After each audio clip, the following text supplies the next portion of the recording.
Welcome to A Kind Life. Today I'm really grateful to have Dan here with me. How you going, Dan? Yeah, I'm really good, and thanks for having me on. Anytime. Now, I do want to share, I love to share with the listeners how I know people, and we have quite a unique story, I guess you could say. I actually only recently met you last month, yourself and your partner, Tayla. Through some mutual friends, which I also met for the first time, which I'm sure we'll get into at some point. But yeah, it's great that we've developed such a good friendship over the last month. So thank you very much for being here. Absolutely. So, Dan, tell us a little bit about yourself for people who don't know you. All right. So basically, I grew up in a bit of a fractured household, and we moved around a whole bunch. I think I went to a different school for every year of my school life. I was a quiet kid, sure of myself. People often describe me as sort of someone that would people watch. I was interested in people and what they're doing, what they're about. Um, when I was very young, I moved to New Zealand for a girl, and that didn't work out. But I ended up getting some really good life experience there, and came back to Sydney. I I've had kids early on in my life, and a marriage that resulted from that, and that unfortunately we went our separate ways a couple of years ago now, and I spent some time just trying to find myself and understand myself again, because I think I'd lost a lot of myself, and so I'd spent some time by myself, still working, and I work as a customs broker in Sydney, and I have done for 20 years. Customs brokers do the importing and the tax liability and duty liability for imports from all over the world. I sort of found myself in that, and it sucked me in. I've never really gotten out of it yet. And then just over a year ago, I met Tayla, my now fiancé, and that was a story in itself. But I really feel like at this point in time, I'm sort of living my second life. It's not my midlife crisis, but I'm living my second life, and really starting to find what I'm about and what I identify with. It's really interesting to hear parts of your story, Dan, because like I said, we only recently met, and a lot of this I don't know. So I'm going to be very interested to hear it. I guess, like you Yeah. said, you moved around a lot as a kid. Was that just, due to like parents and jobs? No, there was a fair bit of instability with parenting arrangements, and without going too much into it, we moved to different states, for reasons I don't really remember. I just remember being uprooted one day and going to Adelaide and so forth. And I was born in Monavale in the North Shore in Sydney, and I was very sick for the first year of my life. I had repeated head operations, and the doctors at one point told Mum that if he's lucky, if he's ever going to live, and if he does live, he's probably going to be a vegetable. And that was just through swelling on the brain and fluid on the brain, and they had to drain that for over a year. So even from that early stage, things just felt very inconsistent. There was no stability. I'm the oldest of three kids, so looking after them as well and getting them through the moving around, through the different things that sort of instill a bit of self sufficiency, I think you'd want to call it, self-sufficiency and self-reliance, and come out of it the other side relatively well balanced. I think that was what I sort of credit that instability for doing for me. The parenting side was just a bit. I never wanted to sort of repeat that in my own life, and I don't think I did. That's why my kids went to one daycare and they went to one school all the way through their schooling life. I just wanted to give them something that I never had. Yeah. Yeah, I definitely say in the short time I have known you, you are an extremely like independent person. And I guess that's part of your upbringing, like you said, that's something those skills you had to develop at an early age. So you said I'm intrigued because I'm a big fan of New Zealand. You said you moved to New Zealand at a youngish age. Can you give us a little insight into a snippet of that? Yeah, so I just started working. I think I've been with the company I was at for about 3 years, and there was a girl in the New Zealand office, and we got to talking. And one day she invited me over for a holiday, and I saved up all of this holiday, and I said to the boss, I want to take 2 weeks off. He said, yeah, no worries, take 2 weeks off, and I flew to New Zealand, and we traveled all around the North Island, saw so much, but then didn't see so much. It wasn't really a touristy thing. We just jumped in the car, we packed a couple of bags, and we just took off. And at the end of it, she said, well, when are you coming to move and live with me? And I was like, okay. So I sold up everything and I flew back to New Zealand with a couple of boxes. That's all I had, just a couple of moving boxes. Tried to find a job over there, which I found really, really, really difficult at that age, and also being Australian, they were a bit wary. Like, they've got this funny competition thing with Australians. So I found a job where they would take me in doing IT work, which I'd never done in my life.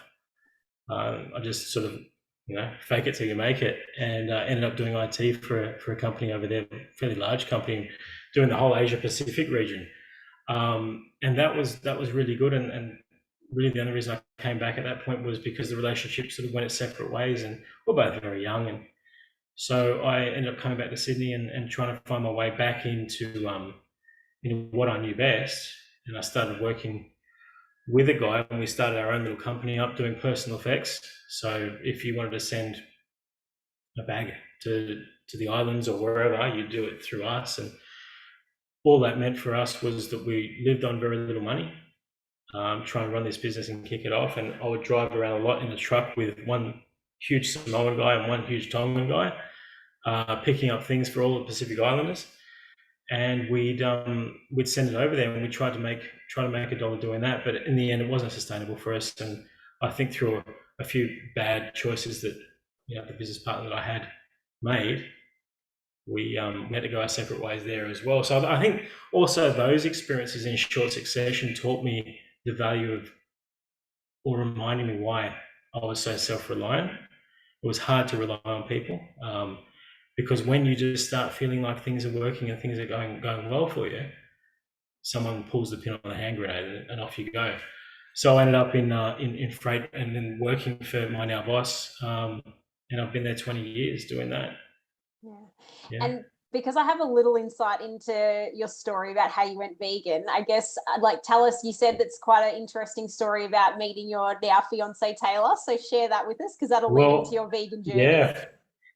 Well, we're going to jump right into that. Okay, all right. Well, here's the unabridged version. So I spent some time working on myself. I dated a little bit, not very much. Nothing really eventuated from any of it. I came across Tayla one day on a dating app, and she was very, very forthright. She was incredibly forthright. If you've ever been on any dating apps, and I'm sure other people have, they'll know that there's a lot of garbage out there. There is a lot of sewer clowns on those apps, and she was straight up. She was forthright. She was a widow. She's got 2 kids. She was vegan all the way, 100%. And I must have looked at it one morning and I went, oh yeah, okay, tick. And I got a message back. And she was all bubbly and talking and stuff like that. And we talked back and forth that morning. Well, I remember pulling my pants on, trying to get out of the door and going, no, there's another message and stuff like that, because she's rapid fire. And I went away from it going, I think I'd like to get to know her, at least on a level to get to know her. And we did this for about a week of just talking. And then I said, look, come over on a Friday night. She said, yeah, sounds good. And I turned up on the Friday night and met her downstairs with her dog, or with our dog now, Molly. And she was a little bit shy, but we went upstairs, and I expected that I'd take her out to dinner and stuff like that. But no, there was none of that. No, we just sat there on the couch and I talked. And I have this habit of just talking till it feels comfortable. Yeah. So I'm talking away and stuff like that. And she says to me, well, let's go and watch some movies. I'm like, okay, no problem. So she hit me with a double barrel. She hit me with Seaspiracy and Cowspiracy. Yeah. She hit me with those two, and I both of them were equally disturbing, as we know. Yeah, they were equally disturbing. But that was the first time in my life where I got an inkling of where things come from. And I'm the most painfully objective person there is. I will look at every single angle and try and reason all the way through it. But there was no reasoning for any of the footage that I saw. There was no reason for any of that. So we did that, and that night was done and dusted. And the next night, she says to me, she looks at me, she says, "How would you feel about going vegan?" I said, "Yeah, sure, yeah." And I joke about this with people. I say to people, I had no idea what a vegan was. I just went, "Yeah, sure." I knew what a vegan was. I knew it was one step departed from a vegetarian, but I had absolutely no idea why. I had no idea why. Yeah.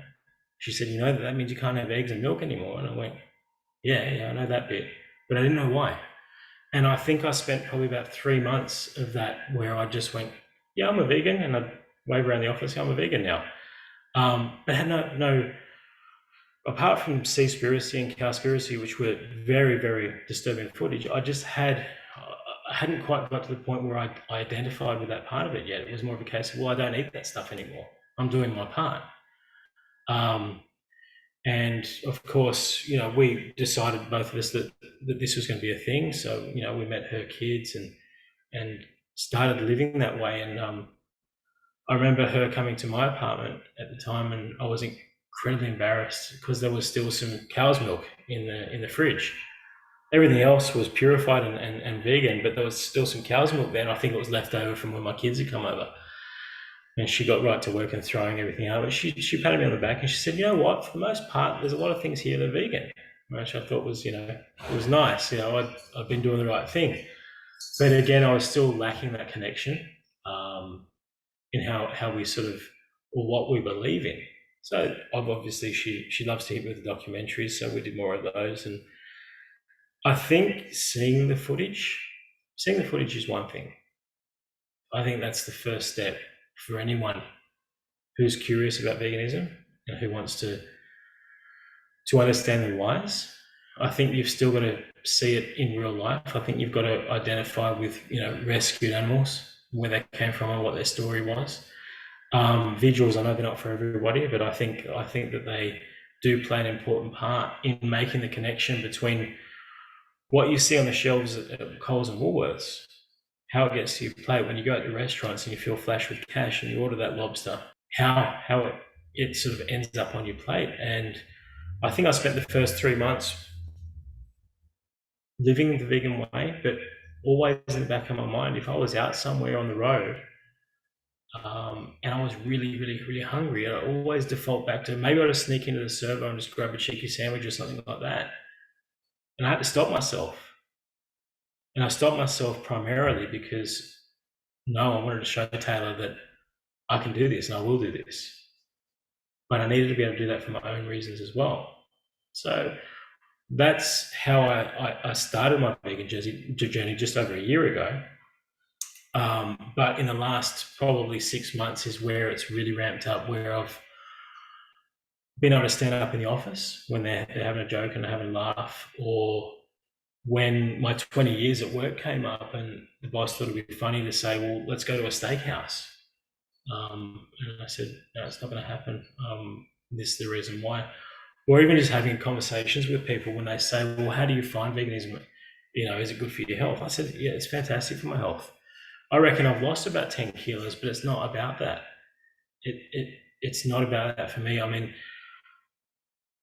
when you interviewed Fiancé, and she talked about the 100 seeds, I think she was talking about that. And I think all the way through my life, there have been little moments where something's come up in my mind, in my subconscious or otherwise.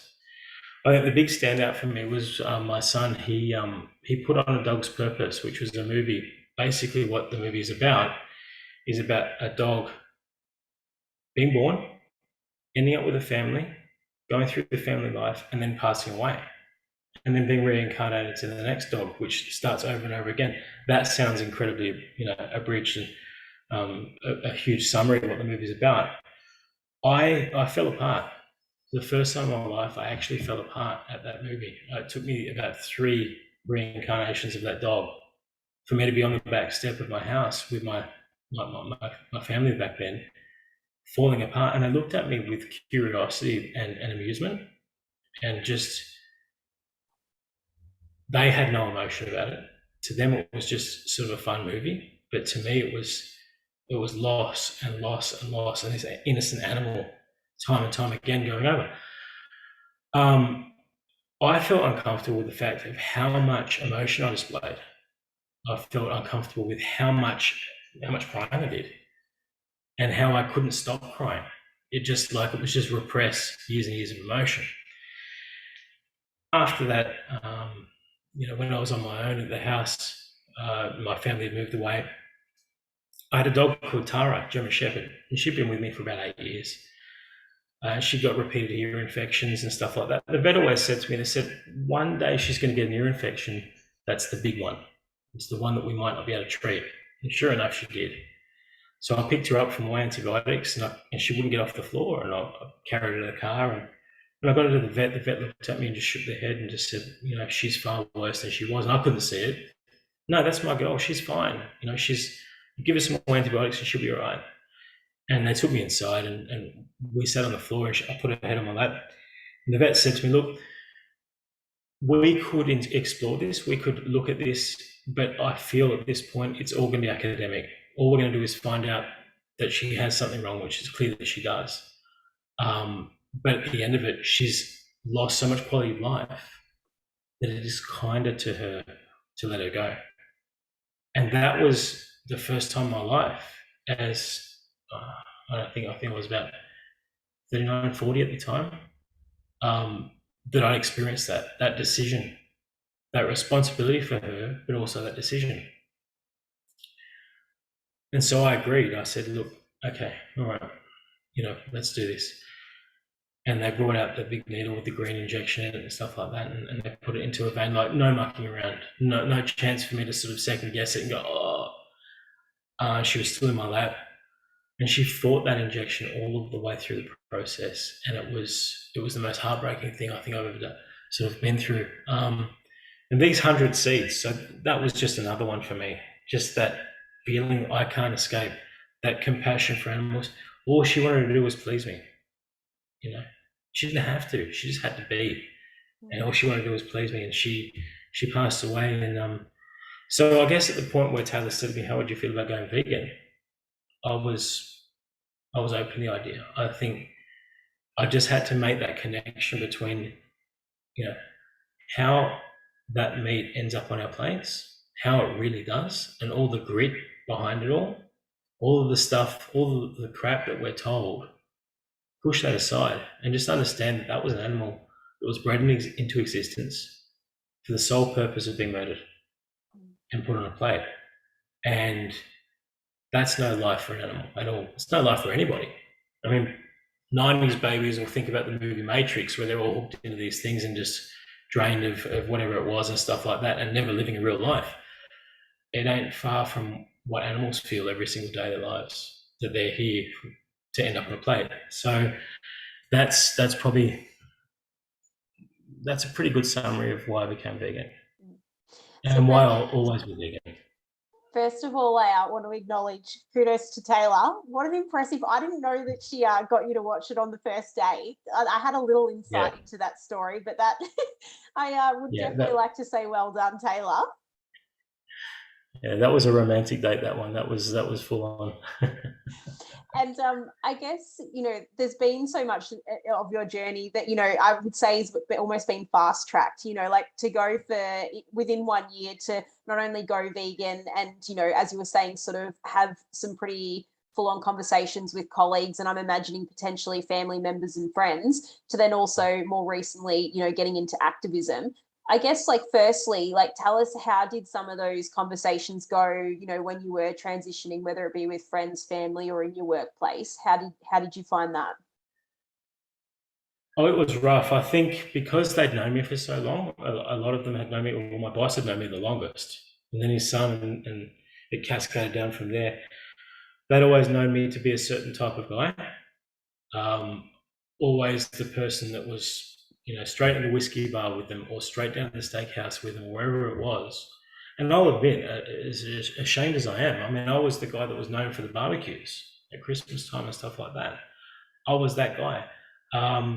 But to suddenly one day come in and say, I no longer will do that. I no longer will have that. I think it coincided with them buying a barbecue at the office, and their idea was to have Friday afternoon barbecues downstairs and put all the meat on there and stuff like that, and just have that for the staff.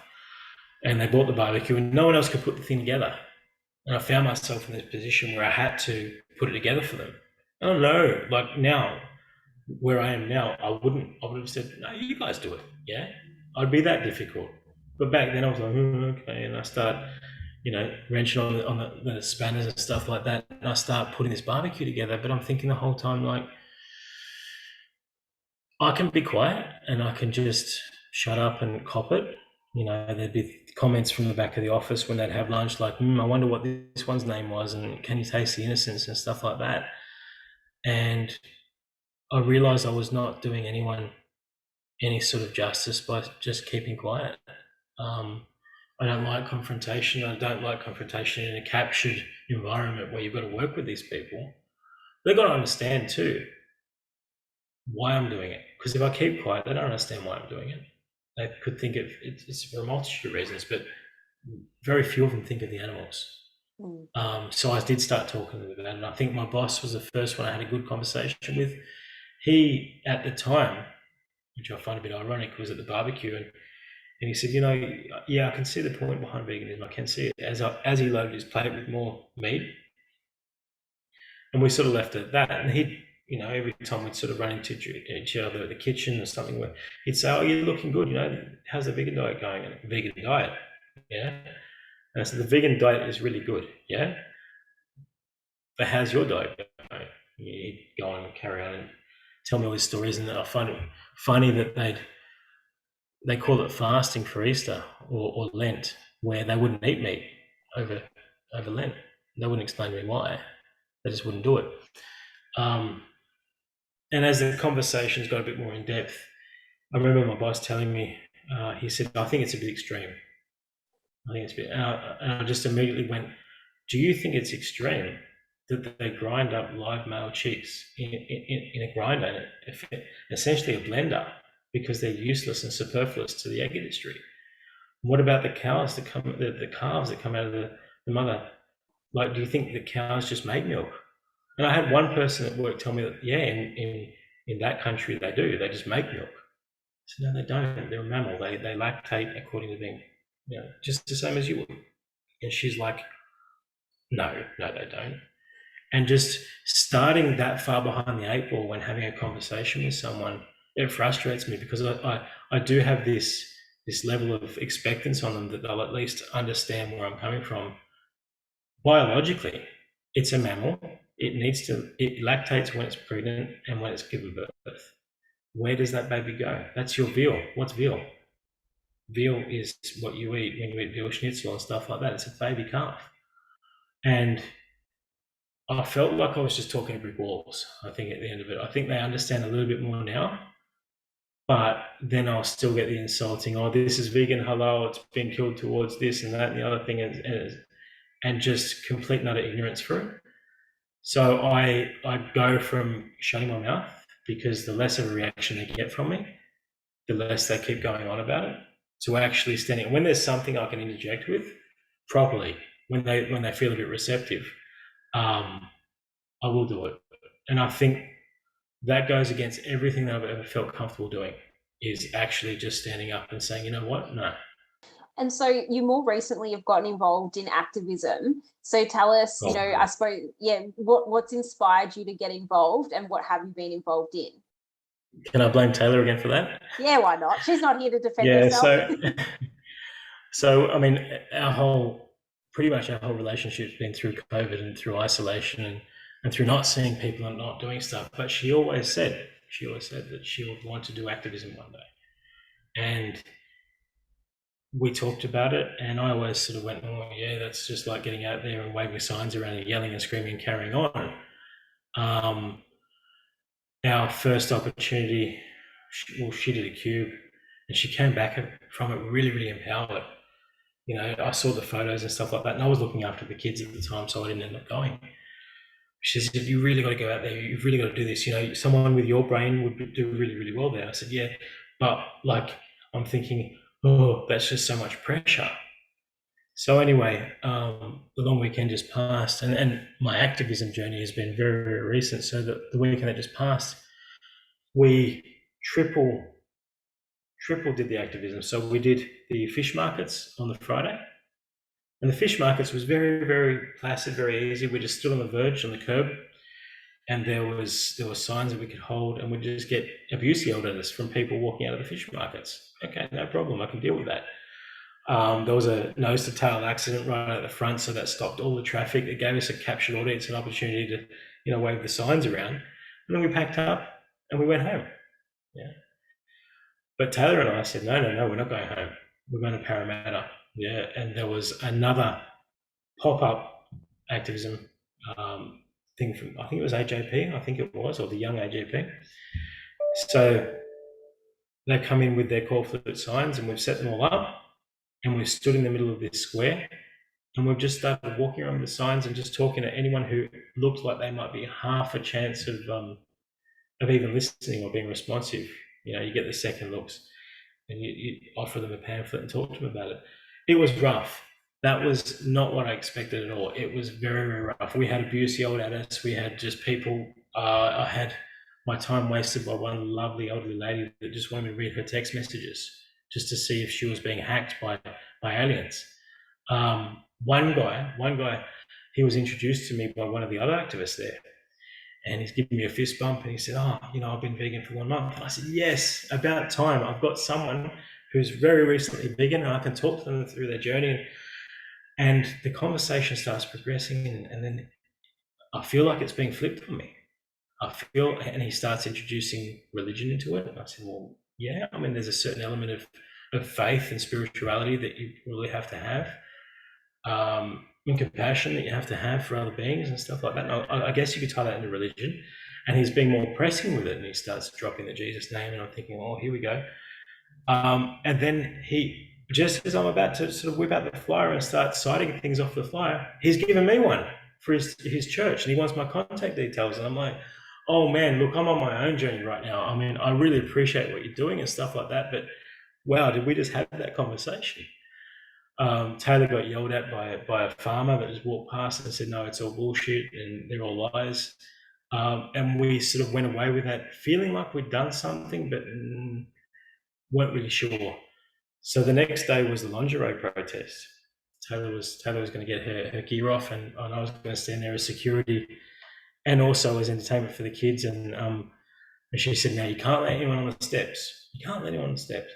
No one on the steps, no problem. So we get there, and all the girls are there, and we start unpacking. And there's no slow build up.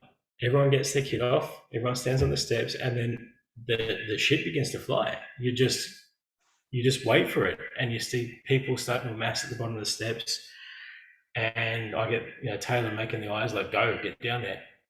All right, cool. I get down there, and I've got a sign, and I've got the kids behind me and next to me, and they want snacks, and then people just start walking up, and I'm thinking, oh, here we go. And I get a range of people. I get the ladies that walk past me and say, why aren't they wearing anything? Might as well just get it all off. I had a death threat. I had a death threat at one stage, and we had one guy jump on the steps, and I thought I was on him pretty quickly.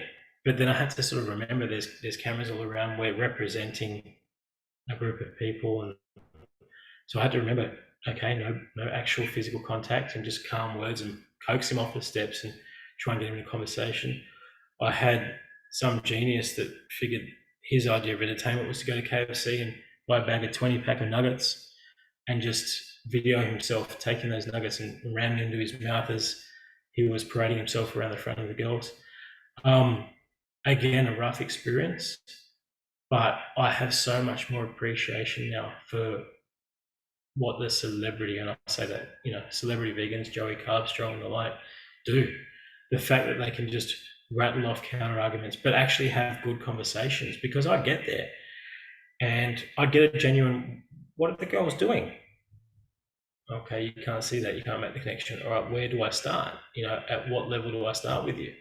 Because we don't have the benefit of having the cube footage and stuff like that. We just have selected signs that the girls are holding, And then you've got to try and explain and make that connection. And depending on what people's level of knowledge is, it's a very hard conversation to have. I mean, I think anyone with half a brain knows that an animal has to die to get on your plate.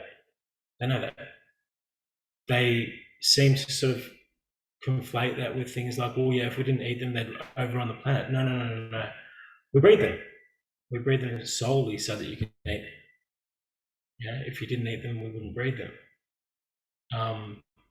They look at the kids that were standing, our kids that were standing next to us.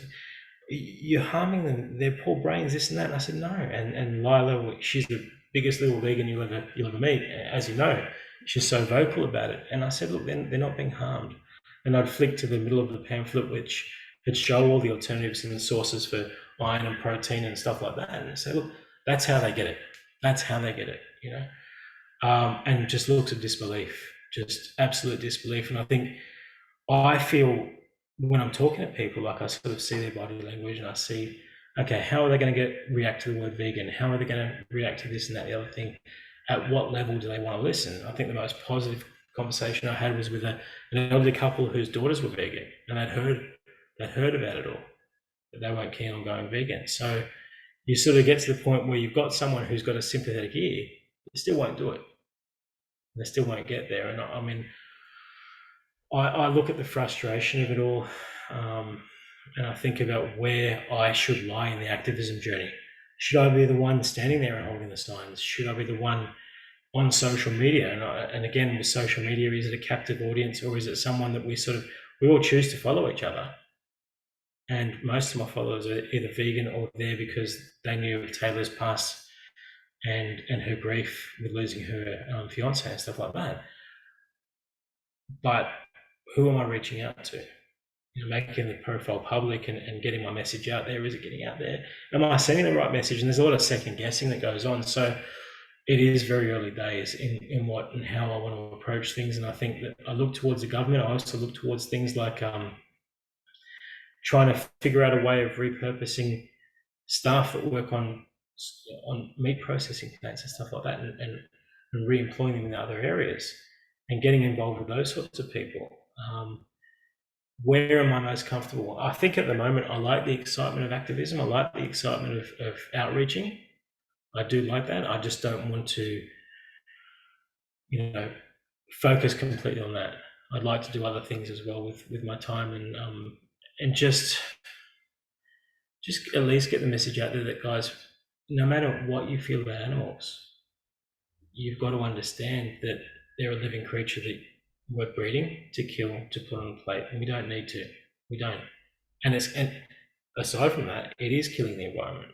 We're destroying our environment. So I'll probably come across as some middle-aged, new age hippie, but I don't care anymore. I really don't care anymore.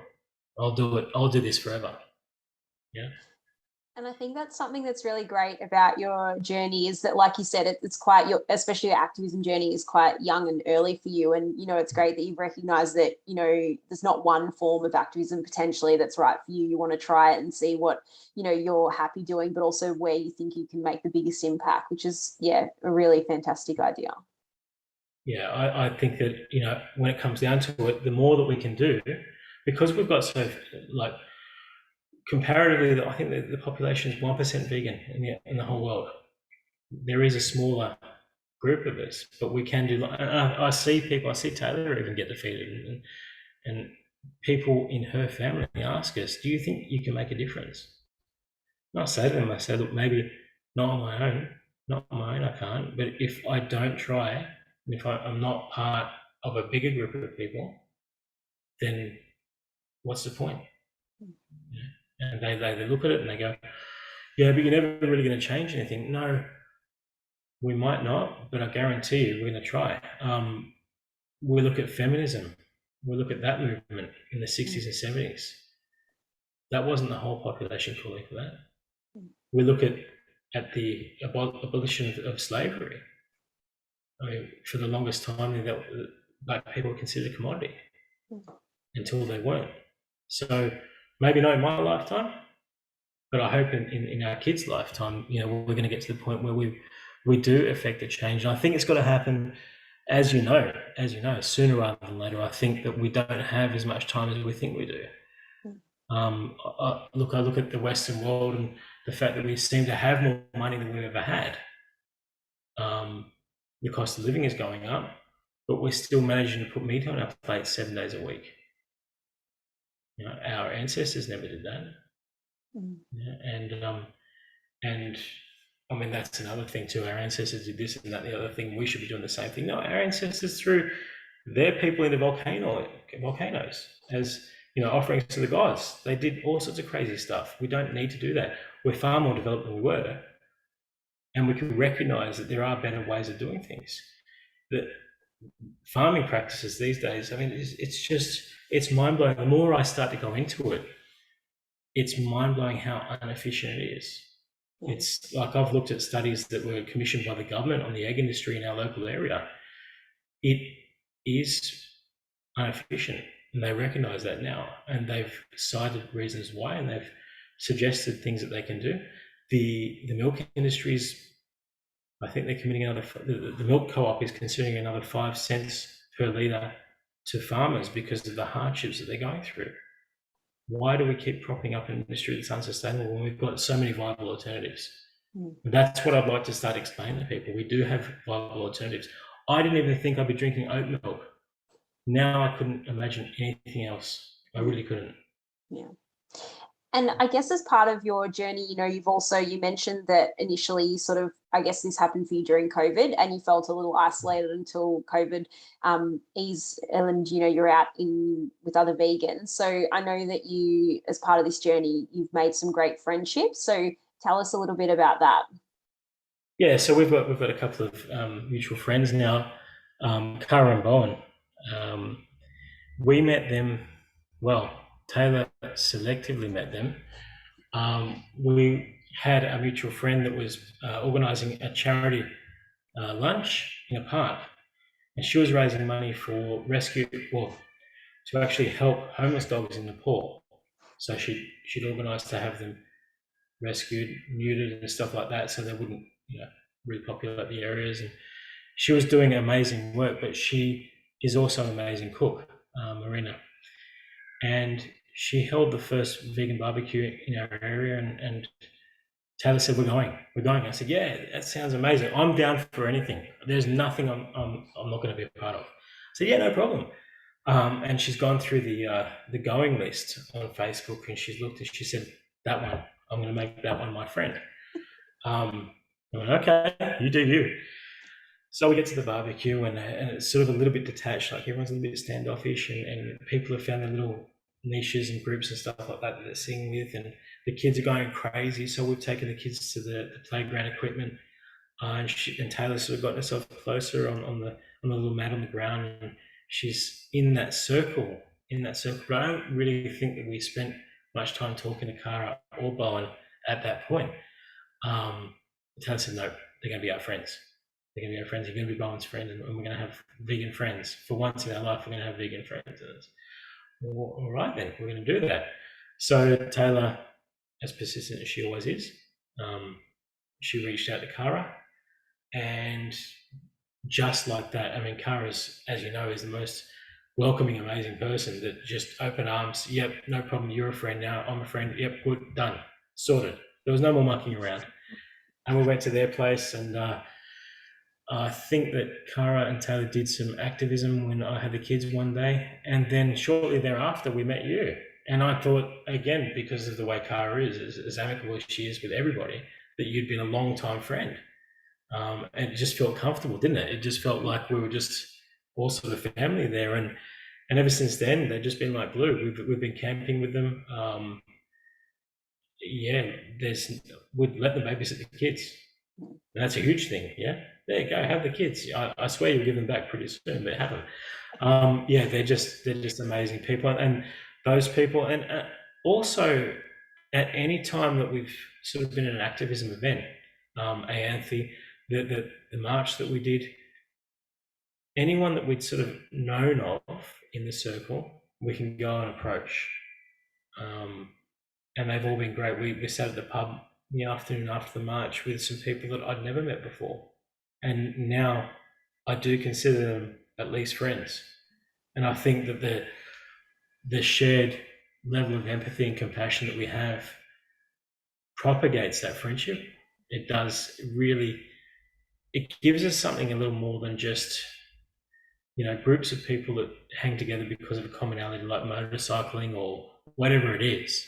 No, it's veganism, but it's so much more. And that's what I really, when I think about my identity now and how far I've come, I credit those types of people and their experiences for where I am today.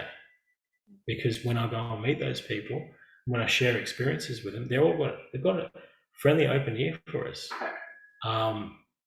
And there's nothing that either of us wouldn't do for each other at any one point through a veganism, activism type role or any other engagement. And do you find now that, you mostly like to surround yourself with like-minded vegans rather than, people from your past? Yeah, I as soon as I went vegan, people from my past turned to dust. They went, even my own kids. They went, see that you've lost it, and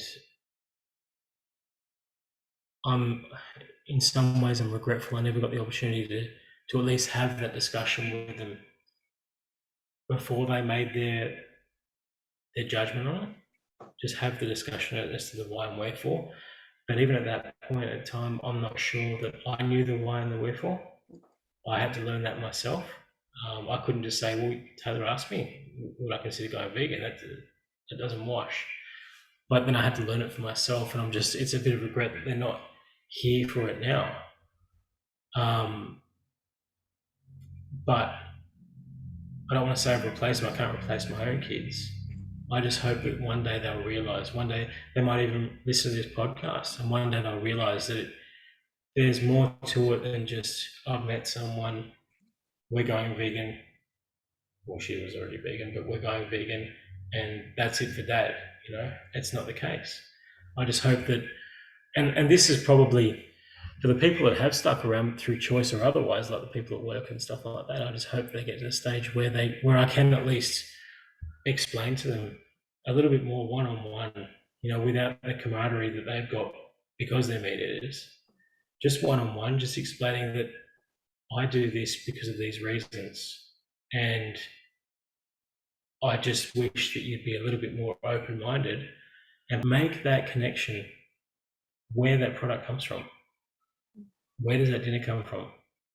How do you get that from the packet? Making that connection, I think, for me was the hugest thing. I'd love for everyone to watch Dominion. I haven't even been able to watch it through yet. Not all the way through. It's just so much. But Seaspiracy, Cowspiracy, What the Health, multitude of other documentaries. There's an argument for everything.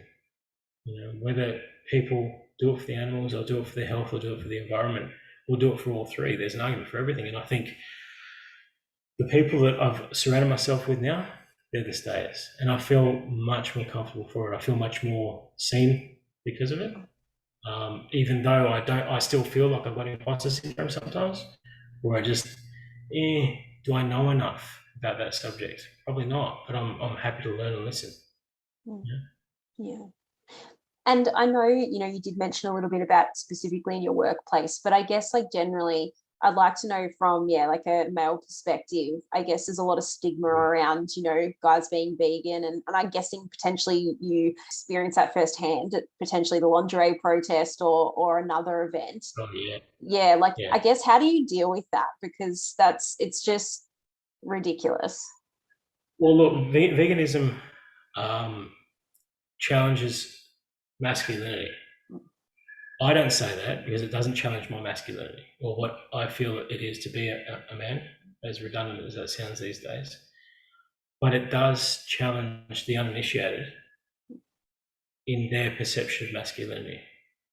And I find that crazy in itself. And I've read studies on why female influence on their male partners is so important to shifting changes and shifting beliefs and perceptions on plant-based diets. People look at me 42 years old, full arms of tattoos and stuff like that, and I don't eat meat, and I don't drink milk, and I don't eat eggs. And these are the reasons why. And they just can't compute. They can't get it. And maybe I do have to work on my demeanor a bit when I'm outreaching. Maybe I have to put on a goofy smile more or something like that when I'm engaging people. But yeah, I think when I've sized people up, they do feel threatened.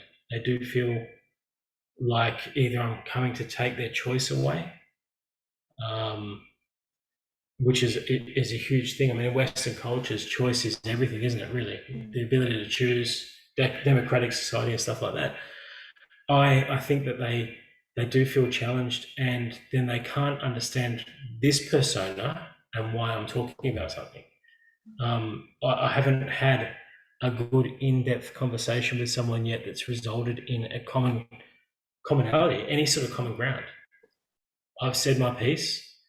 They've looked at me with disbelief, and they either walked away or yelled abuse and threatened to kill me. There's no middle ground at the moment. So I expect that as I get a bit more proficient with it, I expect that just as I flex those unused muscles when it comes to activism, that I'm actually going to get somewhere with it and just start to have those good conversations. I mean, you've seen James Aspey. It doesn't look much different. He's got the tattoos and stuff like that.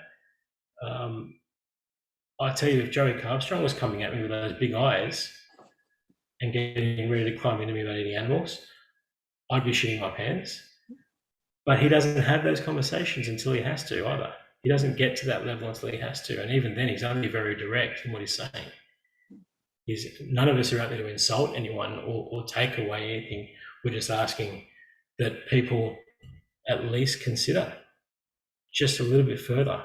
The stories of kids that sort of walk into Woolworths and Coles and they look at the meat section and they don't understand what animal it is. They don't understand where it comes from. A chicken or chicken on the shelf. Yeah, chicken drumsticks, chicken nuggets. What are they? They're just food to them. So yeah, making that connection, finding that common ground with the way I look, the fact that I'm not young and alternative and stuff like that. I'm 42 years old, but there's no right or wrong age to start doing it either. Yeah. I definitely think, from my experience in, cubes and outreach, I think it's great to have diversity there, like specifically where we do it, like we've got young kids, like we've got teenage kids that are there outreaching that have been vegan either for their whole life or, for the last 5-10 years. We've got an elderly group of, people that might be in their 60s and 70s. And Tricky's one of them who, you've listened to his episode. So there's such a diverse range of people and, cultures and even just like you're saying, tattoos and piercings and things. And I think it's a really positive thing. It's just that, it takes time for people to understand and to want to engage in that conversation. But yeah, I definitely don't let it, hold you back, because I think there's going to be people that, feel comfortable to talk to you or appeal to you and want to have that conversation. The biggest icebreakers I've had is Riley and Lila with me at any one time. The biggest icebreaker is having Lila on my hip as I talk to someone. Even to the point, and I know we're going to talk about this with parenting, sending them to daycare and telling them that we're vegan and what that means for us and what the kids sort of need from their meals that happen at the daycare. And I think that those conversations with daycare have been the most positive I've had. They really, really have. We started sending the kids to daycare, especially Riley, because he's getting to the point where he's getting ready for school and he needs that exposure. And we indicated, I was sort of filling out the forms at one point and they said, okay, special needs. And I said, well, do I put veganism there or is there somewhere else to put it? Oh no, dietary requirements. Okay, all right, I'll put it there. And then you go at length into explaining to them what that means. Okay, no egg, no dairy, obviously no meat. We put the kids in the daycare. I think their first or second day, we get this update on our phones. The app just pings us, they've done a pee, they've done a poo, they've yelled at the clouds, they've gone to sleep, they've had some food. And it says Lila has had beef tacos. And I texted Tayla, I said, ooh. And immediately all I was thinking of was their nappy is going to be sensational when they get home. If they've had beef tacos, that nappy is going to be rank. But she said, you got to call them. Oh, I've got to call them. Okay, all right. So I get on the phone and I speak to the director there and I say, listen, I've just had this notification. I don't want to be difficult about this. And here I am already starting to make concessions. I don't want to be difficult about this, but we're vegan. The kids are vegan. They can't be eating beef tacos. They just can't. Oh, no, that would have been a mistake. The information that was pushed out to all the parents would have been en masse from that room. So if we understand that we live in a vegan world, they're not going to tailor the message for us, are they? They're going to say, well, the room had beef tacos. And she said, well, the kids had tofu tacos. Likely story, like I'm just waiting. Are you bullshitting me or what? No, they did. And then I got a call from the room supervisor and she was so apologetic. She was like, no, I guarantee you they had tofu tacos and they loved them and they enjoyed them and stuff like that. I'm like, So now I'm a bit more comfortable that they understand, because I'm a bit more comfortable with that conversation and then going in there after to pick the kids up and having more of those conversations that they understand. And then there's Lila that will go in there and she'll sit at the table amongst all her friends and she'll look at the other people. We don't eat animals. We don't eat animals. What are you doing, So she wouldn't eat it anyway. And to both of their credit, they don't see meat ads on TV like KFC and stuff like that and think of food anymore. I remember when they were little, when I first came along, Riley would sort of look at the KFC and go, oh yeah, that looks all right. But they don't anymore. They don't see that food. So I'm a little bit more confident with them in situations where they can fend for themselves a little bit and get served up food to sort of see right from wrong.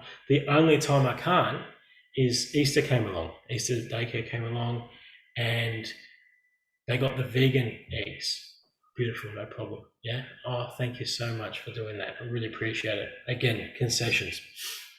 And then as they're walking out the door, one of the carers gone, here, have some more eggs. And they give them the non-vegan eggs with the dairy in them. And I'm like, look, here we go. Right? So you can't, like, they're little kids and you start taking their eggs away. You start saying, no, you can't have those. They've got animals in them. Tayla said, no, you can just play with them. You just play with the eggs in the playroom. Okay, cool. So I'm in the kitchen one morning and I'm fending off the mess and stuff like that they've done, and I've looked at them and they're poking these eggs through the foil and stuff like that. And I said, guys, what are we doing with these eggs? Oh, Mum said we can play with them. I said, Taylor, we've got to make a decision. Either throw them out or what are we going to do with these eggs? No, they can play with them, I trust them and stuff like that. One egg disappears, doesn't it? And I'm sure one of the kids has eaten it. No, they still hadn't. No, one of the dogs ate it. Yeah, and they were real sick from it. They still didn't.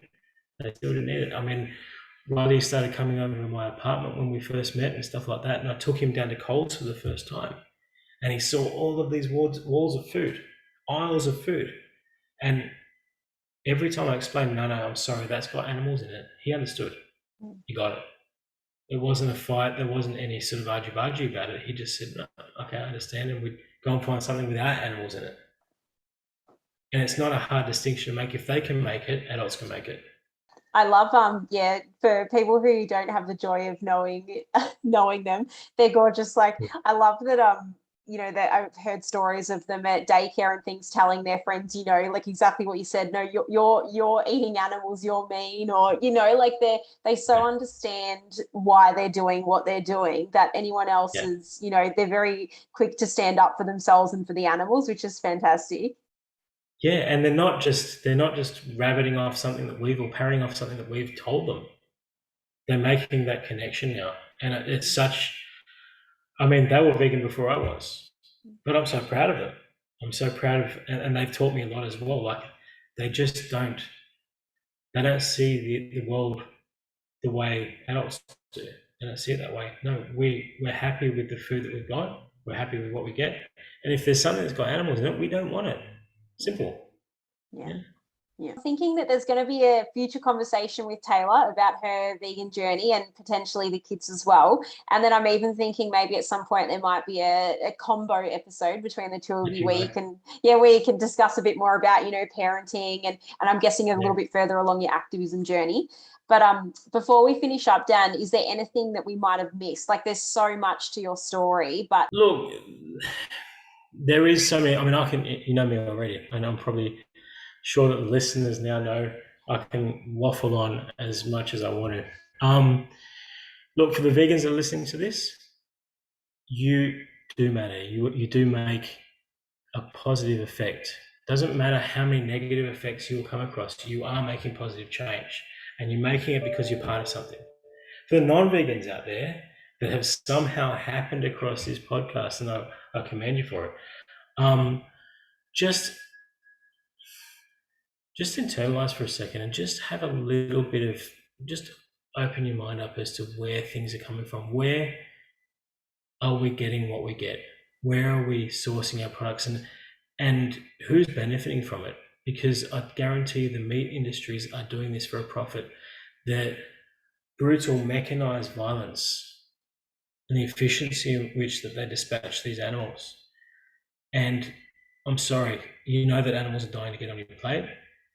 Animals, they're not being sat down. Their souls are not being coaxed out of their bodies to leave the planet, and we're consuming their flesh. No, it's not. It's far worse than that, and it's just something you need a little bit more of an open mind about. I don't expect everyone to go out there and watch Dominion as much as I'd like to, but just start thinking a little bit more. And that's all. At this point, given the fact there's probably going to be a part 2 and there's probably going to be a couples one and stuff like that, I think we'll probably leave it there. But I know from past experiences and listening to your podcast, you're probably going to ask for a quote. Yes, you read my mind. Yes. Go ahead. I'm partial to quotes because I think that they have a really good effect of punctuation on stuff that I do in social media. I don't know how many people read them, but they really do punctuate certain things. And I think specific to this podcast, and perhaps even my journey and everyone else's journey, there's one that was credited to Margaret Mead. She was an anthropologist, and she was a recipient of the Planetary Citizen of the Year Award in 1978. You can imagine that back then. That would have been a huge thing. Apparently, she said, "Never doubt that a small group of thoughtful, committed citizens can change the world. Indeed, it's the only thing that ever has." And I think for anyone that sort of thinks, are they making a difference? You just have to believe in that. You just have to start understanding that it doesn't take the whole world to make change. It just takes a few dedicated, committed citizens. Yeah, I've always connected with that one ever since I started activism. I think because we often, like you said, we often feel as though we're, just a small group of people and what difference are we making? But then, I have a lot of hope too when I see, people all over the world doing what we do, and there's people that don't put it on social media as well. So definitely, this combined effort and force against, what is going on for animals is something to be commended. So I guess actually what I do need to ask, though, Dan, before we finish up, is you've recently changed your social media handle and people might want to get in contact with you. So please explain to us how you came up with that Vegan Cowboy. Well, that's an interesting one because previously it was Vegan Dad 4, which was very, very, very plain and not very much out there. And I had the cute profile picture of Tayla and I think Charlie was in there as well. And we were standing in a car park at Homebush on our way to vegan markets. Didn't stand out a great deal, right? So I said to Tayla, no. And we went to the lingerie protest, and I got talking to Andy, who was doing the filming out there and stuff like that. And it came to the point where I've got to give my Instagram handle over, and it just felt like garbage. It just felt like no, it doesn't. It's not good for me. It's not a good fit. Tayla had sort of looked at the hat that I bought, and I bought this cool hat. I was going to wear it to the outreach and stuff like that. We're going to be out in the sun all day. She goes, "Oh, you look like a cowboy. Oh, you look like a farmer. People are going to think what's this farmer doing approaching us for veganism and stuff like that." And then she sort of described me as a cowboy in some part of social media post, and I went, okay, that fits. So I got home that night and I changed my avatar and I changed my name to that Vegan Cowboy because as I get out there more and more, as I appear in more photos and footage, and they see my trademark hat, they might make that connection.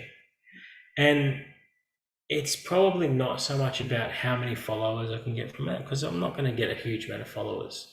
I think anyone that has like a huge amount of followers, I mean, they're doing something right or they're paying for them, one or the other. All I want to do is just at least be recognizable in the circle as someone that's doing something. And it had a positive effect for me in the profile. More people sort of understood, oh, okay, he's a vegan. Yeah. He's doing some outreaching. Okay, I'm going to follow him. I'm going to see what he does. And it's given me, I mean, any human, I think, wants to be a part of something. We're social animals. And it's given me a little bit more confidence to go out there and just be that person, that persona. So that's how that eventuated. That's the short of it anyway. I love it. Well, yeah, I'm sure there'll be lots of people from this that follow you and want to see what happens in your journey. So thank you so much, Dan. And I'm sure there'll be multiple future episodes for yourself and Tayla. So we'll follow your journey on here as well.